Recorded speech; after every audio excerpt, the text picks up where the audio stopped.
needed an office space. Challenges were the economy is rough and I don't want to spend any money on an office space, so we had to make do with what we've got. So just real quick to show you kind of what we were dealing with. This is the space that we were kind of dealing with. You can see the challenges that we were dealing with. The floors are nowhere. I mean, they're just so off. And so here's what we got. What you're going to see here is this desk right here. That's actually an old pallet that we took out when we installed an elevator. We took that pallet out and I turned it into a desk. Kind of test desk goes all the way around. That is just OSB that came on the pallet too. This is a sheet over here that I had kicking around. And I polyed it just to kind of get it some shine. The floor was so bad. One challenge is there's no way I was going to get a desk to roll on this floor. And so I'll get down here. What I did is I just built a platform. All 2x6s that we had kicking around. Pieces of 2x6 kicking around. I had kicking around.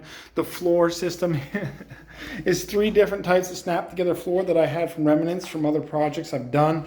I am an electrician, not a carpenter, but I do fancy myself as someone who enjoys carpentry. Look at this piece of, so the pine and spruce, some of its spruce trim is all beetle holes. Those are beetle holes.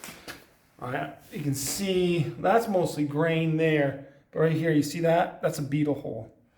But this here, I end up just loving. I love that board right there. It's not even a sellable board, I don't think.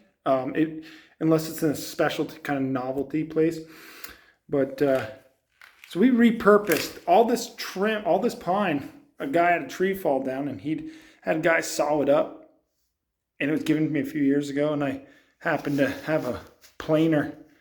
And we milled it all out. All of the pine you see in here. The nosing on the desk. You can see I just ran a router down through there this morning. Polyed that. Anyways. So I just kind of wanted to show you that.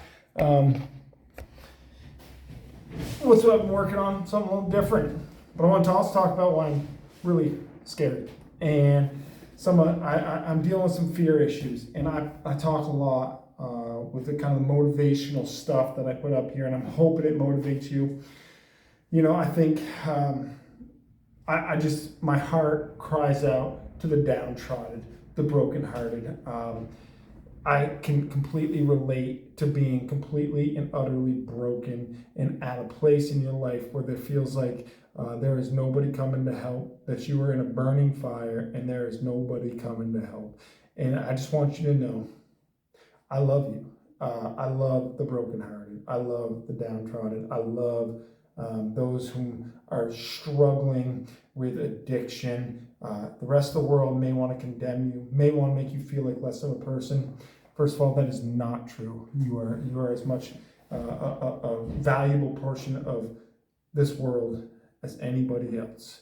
Now, in our addictions and our afflictions, the things that we do are not necessarily valuable, and the shame, you know, and you might be living in shame and guilt, only more perpetuating the drug addiction or the use or whatever it is you're using to kind of cover up your own shame, guilt, and hurt. So I'm not sure. I'm sorry about the sound in here. Sorry what if you're hearing rushing water. We're literally this is supposed to be a warehouse space that I've turned into an office.